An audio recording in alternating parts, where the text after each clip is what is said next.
अस्सलाम वालेकुम। मेरा नाम मरियम शहजाद है और मैं एक क्लिनिकल साइकोलॉजिस्ट हूँ। आज मैं जिस टॉपिक पर बात कर रही हूँ वो है डिप्रेशन। डिप्रेशन क्या होता है, इसकी क्या सिम्टम्स हैं और इसको डायग्नोस कैसे किया जाता है। सबसे पहले इसके सिम्टम्स पर बात करते हैं कि डिप्रेशन के पेशेंट में कौन कौन सी ऐसी अलामात हैं जिसकी वजह से इनको डिप्रेशन डायग्नोस किया जाता है। इसमें पेशेंट का मूड जो है वो ज़्यादातर डिप्रेस्ड होता है। होपलेसनेस पर्सन में बहुत ज़्यादा होती है, नाउम्मीदी बहुत ज़्यादा होती है। पर्सन सैड होते हैं, कुछ लोग बहुत ज़्यादा रोते हुए नज़र आएंगे डिप्रेशन की वजह से। इनका बिहेवियर जो होता है वो इरिटेबल होता है, बहुत ज़्यादा एग्रेसिव होते हैं, शॉर्ट टेम्पर्ड होते हैं। डिप्रेशन की वजह से पेशेंट जो हैं सोमेटिक कंप्लेंट बहुत ज़्यादा करते हैं कि जिस्म में दर्द होती है या सर में दर्द है या टांग में दर्द है, जिस्म के किसी ना किसी हिस्से में उनके दर्द हो रही होती है। पेशेंट जो है ये कंप्लेंट करता हुआ नज़र आएगा।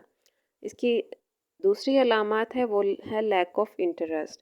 पर्सन जो है कोई भी काम करने में इंटरेस्ट नहीं लेता, लोगों से मिलना जुलना बंद कर देता है। जहाँ पर उसकी सोशल लाइफ पे अफेक्ट पड़ता है डिप्रेशन की वजह से, वहीं पर उसकी पर्सनल लाइफ भी बहुत ज़्यादा मुतासिर होती है।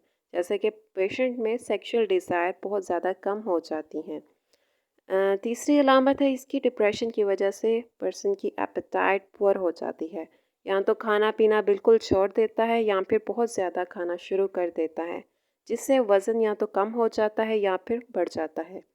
इसकी अगली अलामत है स्लीप डिस्टर्बेंस, यानी कि नींद में ख़राबी का होना।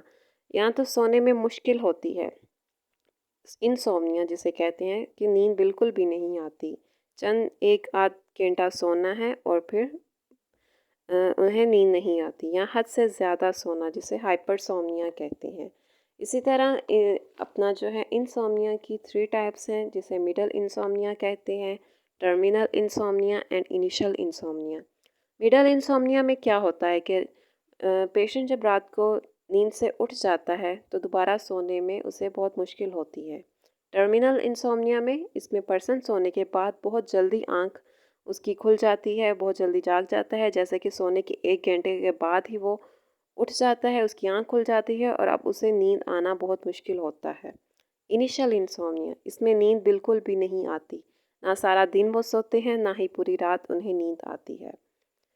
इसी तरह इसकी अगली टाइप्स हैं वो है साइकोमोटर एजिटेशन या रिटार्डेशन। अब एजिटेशन में क्या होता है कि पर्सन जो है, पेशेंट जो है, वो एक जगह सुकून से नहीं बैठ पाते। उनका बिहेवियर रेस्टलेसनेस होता है।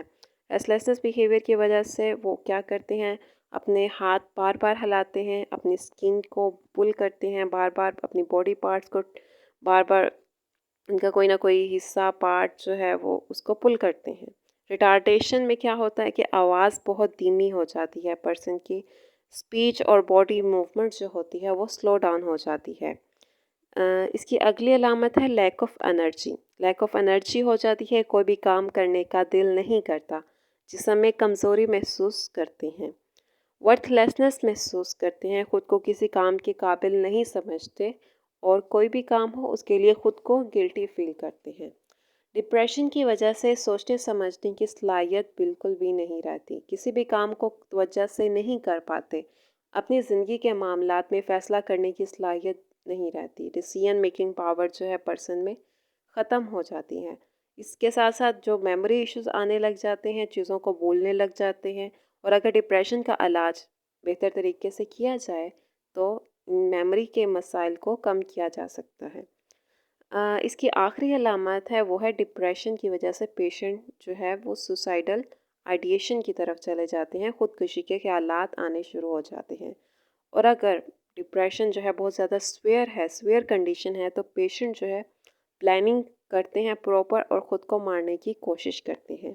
ये डिप्रेशन की टोटल 9 सिम्टम्स हैं, जिसमें से 5 सिम्टम्स का होना लाजमी है, जिसकी बिना पर इसको डिप्रेशन डायग्नोस किया जाता है। इन अलामात की वजह से पर्सन की सोशल, ऑक्यूपेशनल और उनके दूसरे लाइफ के एरियाज़ में फंक्शनिंग जो है वो इम्पेयर हो जाती है। ये तमाम अलामात ना तो किसी मेडिकल कंडीशन की वजह से होती हैं और ना ही किसी सब्सटेंस के अब्यूज़ करने की वजह से होती है। और अगर इस वजह से है तो इसे depressive disorder, major depressive disorder diagnose नहीं कर सकते।